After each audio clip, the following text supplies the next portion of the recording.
যারাই ভিডিওটি দেখছেন এখনো সাবস্ক্রাইব করেননি তারা এক্ষুনি সাবস্ক্রাইব করুন SMN প্রোডাকশন চ্যানেলটিকে, প্রেস করুন এই ঘন্টাটাকে, আর ভিডিও দেখুন সবার প্রথমে।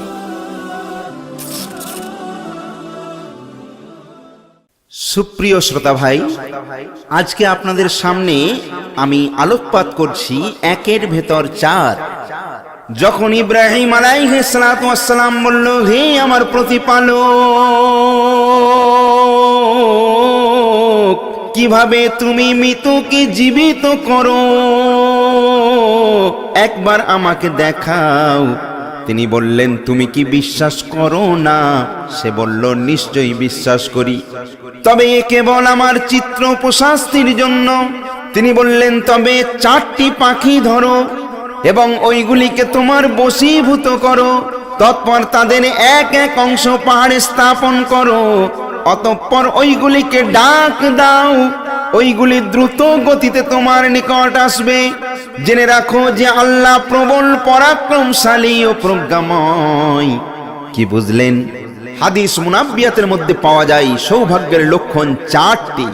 অতীত পাপ সমূহকে স্মরণ করা, অর্জিত পুণ্য সমূহকে ভুলে যাওয়া, দুনিয়ার ব্যাপারে নিম্ন স্তরের লোককে দেখা, ধর্মীয় ব্যাপারে উচ্চস্তরের লোককে দেখা। আল্লাহর রাসূল জনাবে মুহাম্মদুর রাসূলুল্লাহ সাল্লাল্লাহু আলাইহি ওয়াসাল্লাম বলেন, 4-এর জন্য 4। হে আবু জার, কিস্তিকে নতুন করে গড়ো, কেননা সমুদ্র অতি গভীর। সম্বল পুরোপুরি সঙ্গে নাও, কেননা সফর সুদীর্ঘ। বোঝা হালকা করে নাও, কেননা ঘাঁটিগুলো অতি কঠিন। আমলকে বিশুদ্ধ করে নাও, কেননা পরীক্ষা খুব সূক্ষ্মদর্শী। ওষুধের জননী কম আহার করা, শিষ্টাচারের জননী কম কথা বলা, উপাসনার জননী কম পাপ করা, আকাঙ্ক্ষার জননী ধৈর্য ধারণ করা। সৌভাগ্যের সূচক 4: পুণ্যময়ী ভাষা, ভক্তি বৎসল সন্তান, সৎ চরিত্রের বন্ধু, পরিমিত জীবিকা। এই 4টি হলো মানুষের সৌভাগ্যের সূচক। আদম সন্তানের দেহে 4টি মূল বস্তু আছে, যা অপর 4টি বস্তুকে ধ্বংস করে। যেমন ক্রোধ জ্ঞানকে ধ্বংস করে, হিংসা ধর্মকে ধ্বংস করে, লোভ লজ্জাকে ধ্বংস করে, পরনিন্দা অর্জিত পুণ্যকে ধ্বংস করে। সবার বড় জ্ঞান হলো 4: রোগীর সেবার জন্য 1 মাইল যাও, 2 ব্যক্তির মধ্যে বিবাদ মীমাংসার জন্য 2 মাইল যাও, মুসলমান ভাইয়ের সাথে সাক্ষাৎ করার জন্য 3 মাইল যাও, এবং জ্ঞানের একটি কথা শিক্ষার জন্য 4 মাইল যাও। আল্লাহ তাআলা কিয়ামতের দিন 4 শ্রেণীর লোকের বিরুদ্ধে 4 জনের দ্বারা দলিল পেশ করবেন। যেমন বিত্তমানদের বিরুদ্ধে হযরত সুলাইমান আলাইহিস সালাতু ওয়াস সালাম দ্বারা, কৃতদাসদের বিরুদ্ধে হযরতে ইউসুফ আলাইহিস সালাতু ওয়াস সালাম দ্বারা, রোগান্ত্রদের বিরুদ্ধে হযরতে আইয়ুব আলাইহিস সালাতু ওয়াস সালাম দ্বারা, দরিদ্রদের বিরুদ্ধে হযরতে ঈসা আলাইহিস সালাতু ওয়াস সালাম দ্বারা। অর্থাৎ ধনী, কৃতদাস, রোগী ও দরিদ্র ইবাদত আরাধনায় অক্ষমতার বাহানা দেখালে আল্লাহ এই নবীদের জীবনের নমুনা পেশ করবেন। নামাজ ধর্মের স্তম্ভ, আর নীরব থাকা উত্তম। দান আল্লাহর গজবকে নির্বাপিত করে, আর নীরব থাকা উত্তম। রোজা জাহান্নাম থেকে মুক্তির ঢাল, আর নীরব থাকা উত্তম। জিহাদ দিনকে উন্নত করে, আর নীরব থাকা উত্তম। জান্নাতের 4টি বস্তু জান্নাত অপেক্ষা অধিকতর ভালো। যেমন জান্নাতে অনন্তকাল অবস্থান করা জান্নাত অপেক্ষা ভালো, জান্নাতে দেবদূতগণের খিদমত প্রাপ্তি জান্নাত অপেক্ষা ভালো, জান্নাতে নবীগণের প্রতিবেশী হওয়া জান্নাত অপেক্ষা ভালো, জান্নাতে আল্লাহর সন্তুষ্টি লাভ করা জান্নাত অপেক্ষা ভালো। জাহান্নামের 4টি বস্তু জাহান্নাম অপেক্ষা অধিকতর মন্দ। যেমন জাহান্নামে অনন্তকাল অবস্থান করা জাহান্নাম অপেক্ষা মন্দ, জাহান্নামে ফেরেশতাদের তিরস্কার জাহান্নাম অপেক্ষা মন্দ, জাহান্নামে শয়তানের পড়শি হওয়া জাহান্নাম অপেক্ষা মন্দ, জাহান্নামের মধ্যে আল্লাহর শাস্তি জাহান্নাম অপেক্ষা মন্দ। একবার হযরতে মূসা আলাইহিস সালাতু ওয়াস সালাম আল্লাহর কাছে নিবেদন করেছিলেন, কি ভালোই না হতো যদি পৃথিবীর চারটির বদলে অন্য চারটি বস্তু থাকতো, যেমন মৃত্যুর বদলে অনন্ত জীবন, জাহান্নামের বদলে জান্নাত, দরিদ্রতার বদলে সচ্ছলতা এবং অসুখের বদলে সুস্থতা, তখন আকাশবাণী হলো, হে মূসা, মৃত্যুর বদলে অনন্ত জীবন থাকলে আমার দর্শন লাভ কিভাবে হতো? জাহান্নামের বদলে জান্নাত থাকলে আমার শাস্তিকে কে ভয় করত? দারিদ্রতার বদলে সচ্ছলতা থাকলে আমার কৃতজ্ঞতা কে করত? অসুখের বদলে সুস্থতা থাকলে আমার স্মরণ কে করত? চারটি বস্তু অপর চারটি বস্তু দ্বারা পূর্ণতা লাভ করে। নামাজে ওয়াজিব ছেড়ে গেলে দুটি সহ সেজদা করা, রোজা সাদকায়ে ফিত্র দ্বারা, হজ কুরবানি দ্বারা এবং ঈমান জিহাদ দ্বারা। হযরতে উমরে ফারুক রাদিয়াল্লাহু তাআলা আনহু বলেন, সমুদ্র হলো চারটি: প্রবৃত্তির কুমন্ত্রণা পাপের সমুদ্র, পবিত্রী কুমন্ত্রণার সমুদ্র, মৃত্যু বয়সের সমুদ্র এবং কবর অনুতাপের সমুদ্র।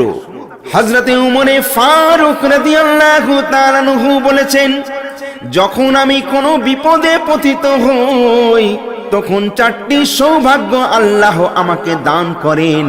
তা কোনো পাপের কারণে হয়নি, তার চেয়ে কঠিনতর বিপদ আসেনি, তার কারণে আল্লাহর সন্তুষ্টি থেকে বঞ্চিত হইনি এবং তার জন্য পুণ্যের আশা পোষণ করি। হযরতে উসমান গনি রাদিয়াল্লাহু তাআলা আনহু বলেন, আমি ইবাদতের মধুরতা চারটি বস্তুতে পেয়েছি: 1 নম্বর ফরজ পালনের মধ্যে, 2 নম্বর হারাম বস্তু থেকে দূরে থাকার মধ্যে, 3 নম্বর সৎ কাজের আদেশ ও আল্লাহর প্রতিদানের আশার মধ্যে এবং 4 মন্দ কাজের নিষেধ ও আল্লাহর শাস্তি থেকে বেঁচে থাকার মধ্যে। চারটি ইবাদত, নামাজ সকল আল্লাহ ভীরুর জন্য তার নৈকট্যের মাধ্যম, রোজা শরিয়াতের যাকাত, হজ দুর্বলদের জন্য জিহাদ, আর স্ত্রী লোকের জিহাদ স্বামীর সাথে সৎ জীবন যাপন করা।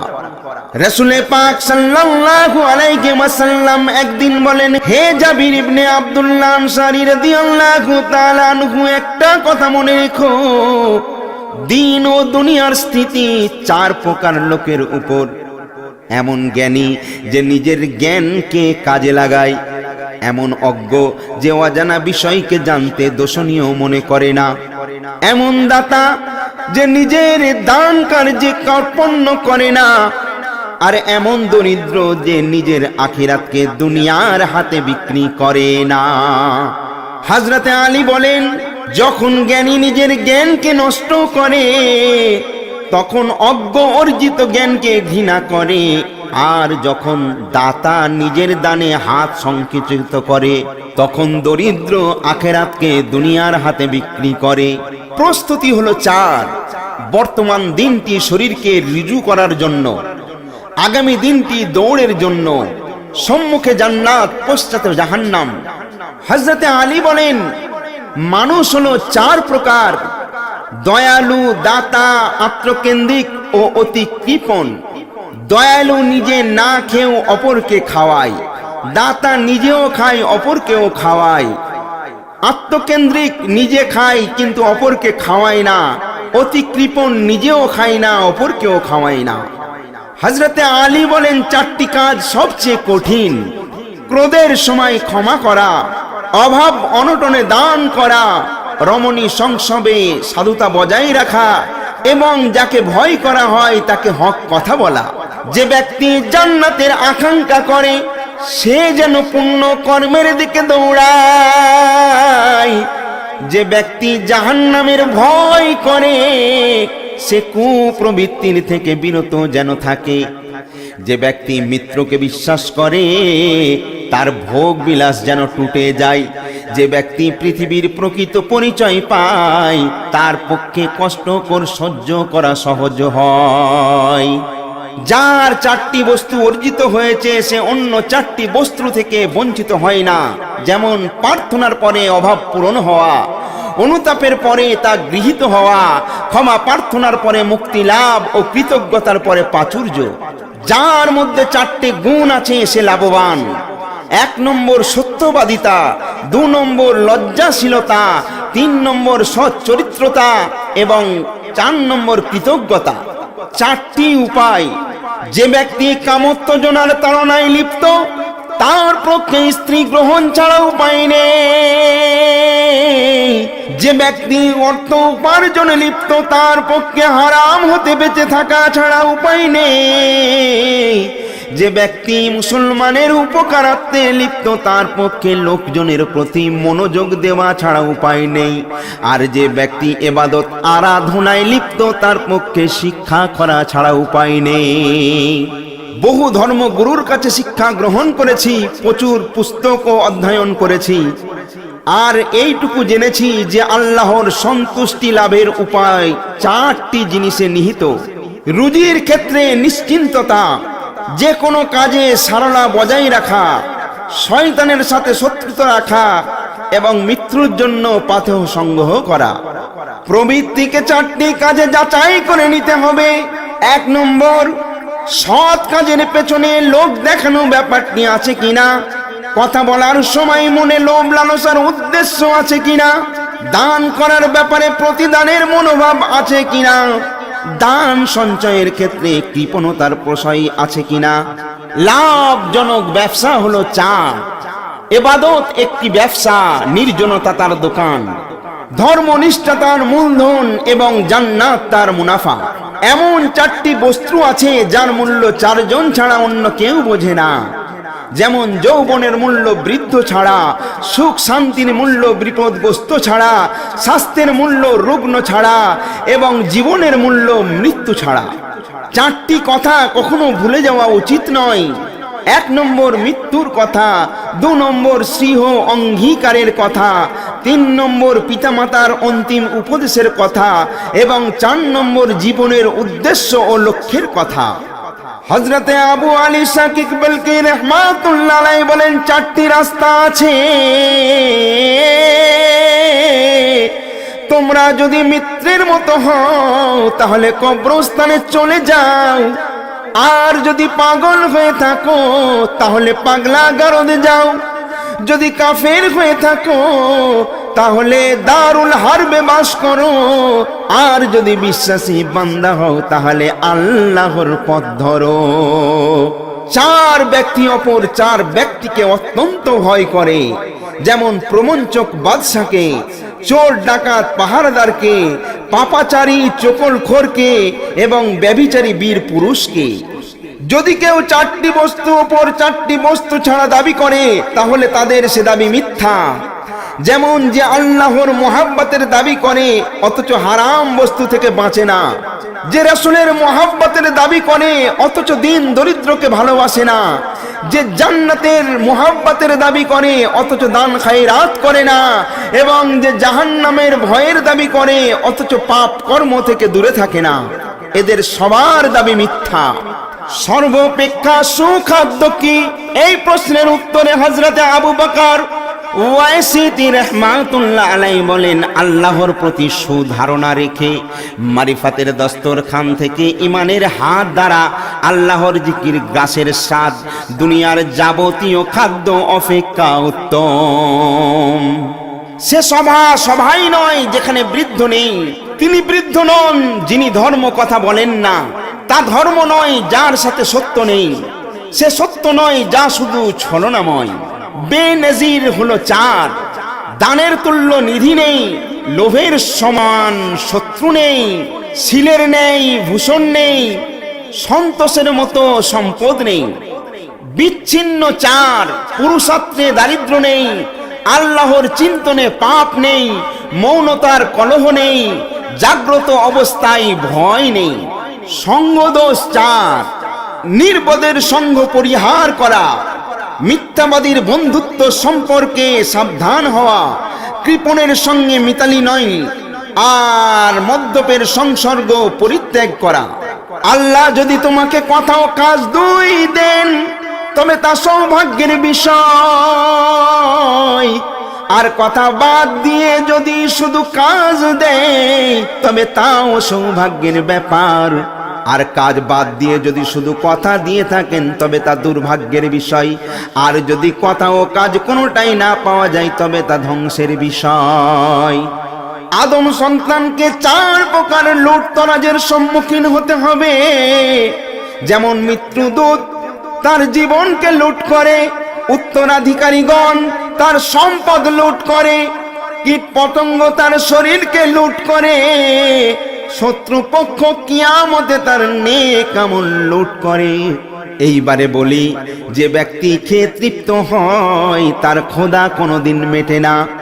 যে ব্যক্তি পার্থিব ধনে ধনী সে সব সময়ের দরিদ্র। যে লোকের কাছে নিজের অভাব প্রকাশ করে সে কিছুই পায় না। যে আপন কাজে আল্লাহর সাহায্য চাই না সে সর্বদা লাঞ্ছিত হয়। তাওরাতের কথা হলো 4। যে অল্পে তুষ্ট হওয়ার অভ্যাস করেছে সে পরমুখাপেক্ষিতা থেকে বেঁচে গেছে। যে মানুষের সংসর্গ এড়াতে পেরেছে সে প্রকৃত পথের সন্ধান পেয়েছে। যে প্রবৃত্তকে বশীভূত করতে পেরেছে সে স্বাধীনতা লাভ করেছে। যে হিংসা দেশ ত্যাগ করতে পেরেছে সে বন্ধুত্ব অর্জনের উপযুক্ত হয়েছে। 4টি কাজের জন্য 4টি পুরাতন বস্তু সন্ধান করো। যেমন জ্বালানির জন্য পুরাতন কাষ্ঠ, নেশার জন্য পুরাতন মদ্য, আস্থা স্থাপনের জন্য পুরাতন বন্ধু এবং জ্ঞান বৃদ্ধি করার জন্য পুরাতন ব্যক্তি। 4টি শত্রু: জ্ঞানের শত্রু অহংকার, বুদ্ধির শত্রু ক্রোধ, ধৈর্যের শত্রু লোভ, সত্যের শত্রু মিথ্যা বলা।